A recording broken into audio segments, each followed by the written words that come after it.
नमस्कार. महाराष्ट्रातील विविध क्षेत्रातील बातम्या झटपट आपल्या मोबाईलवर पाहण्यासाठी लगेचच सबस्क्राइब करा राष्ट्रशक्ती लाईव्ह न्यूज आणि सोबत बेल आयकॉन प्रेस करायला विसरू. जामनेरचं ते गिरीश महाजन डबड ते म्हणताय जरा काय पाटला जामेला लाड केले.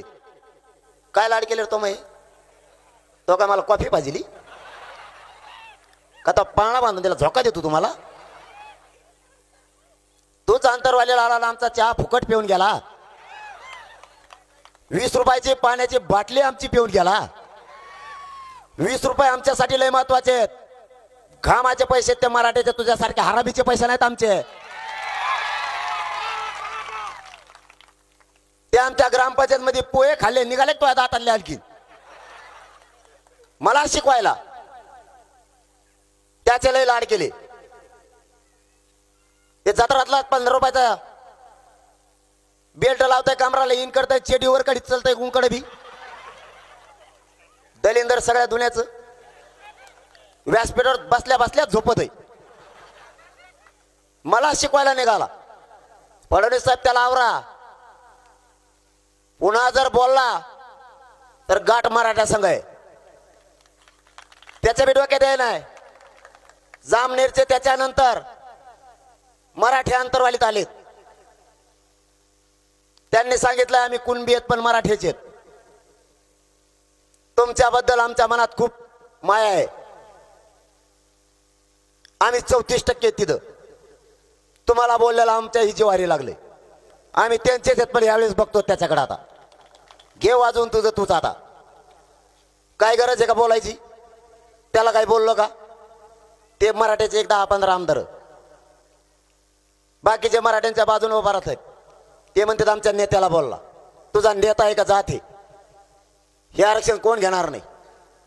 हे राज्यापासून केंद्रापर्यंत आरक्षण आहे. राजकारणी मराठा सुद्धा घेणार आहे. नोकरदार सगळा मराठा समाज घेणार आहे. शेतकरी कष्टकरी मराठा सगळा घेणार आहे. व्यावसायिक मराठाही घेणार आहे. सगळ्यांचे लेकर राज्यापासून केंद्रापर्यंत अधिकारी बनणार आहेत. आणि तेच आपल्याला IAS IPS दर्जाचे अधिकारी बनलेले आपले लेकर आपल्याला बघायचे. आणि तुम्ही जातीचं काम करत असताना जातीच्याच लोकांना विरोध करणार तुमच्या नेत्यासाठी. तुम्हाला जाता जाता एक विनंती करून सांगतो. बेसावध राहू नका ना. आसपास बघा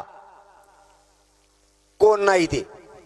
मग तो कोणत्या पक्षाचा असो त्याला समजून सांगा. गाव खेडे सगळे पिंजून काढायला सुरुवात करा. आता पुन्हा त्याला सांगा आपल्या जातीचा प्रश्न आहे. राजकारण नंतर बघू. ही संधी आलेली ही संधी सोडायची नाही. ओबीसीतून आरक्षण एकदा मराठ्यांना मिळवून घ्या. पुन्हा आपलं आपलं राजकारण आपण आपलं करू. पण आज राजकारण करू नका. जातीच्या पोरांच्या पाठीशी उभा राहू. त्याच्या पाय पडून सांगा. जर त्याने नाही ऐकलं नेत्याकडूनच वडलं त्याला पुन्हा दारात उभा राहून देऊ नका कधीच. त्याला सरळ सांगायचं ज्यावेळेस आमच्या पोरांना तुमची गरज होती त्यावेळेस तू नाही आला. आज निवडणूक आली तर नेत्यासाठी मत मागायला आमच्या दारात आलाच कस काय तू. आमचे पोरं मोठे होणार होते त्यावेळेस कुठे गेला होता. मग ग्रामपंचायत सदस्यापासून मंत्र्यांपर्यंत एकालाही सोडायचं नाही. कोणालाच दारात उभा राहू द्यायचं नाही. त्याच्याशिवाय आपले लेकरं मोठे होणार नाही. याबरोबर तुम्हाला आणखीन सांगतो. पुन्हा एकदा आपल्याला एकजूट दाखवण्याची वेळ आली तर एकत्र या. एकदा तुम्हाला हाक दिली होती त्यावेळेस 1.5 ते 2 करोड मराठी अंतरवालीला आले होते. जर फडणवीसांनी अशीच गुंडगिरी सत्तेच्या जोरावर त्या पदाचा गैरवापर करून दहशत आणि दडपशाही जर मराठ्यांवरती खोटे गुन्हे दाखल करण्याची सुरू ठेवली तर पुन्हा एकदा आपल्याला 5 ते 6 करोड मराठ्यांना आता एकत्र यावं लागतंय. शक्ती दाखवल्याशिवाय पर्याय नाही. आपण 900 एकर रान बघितलंय सुद्धा.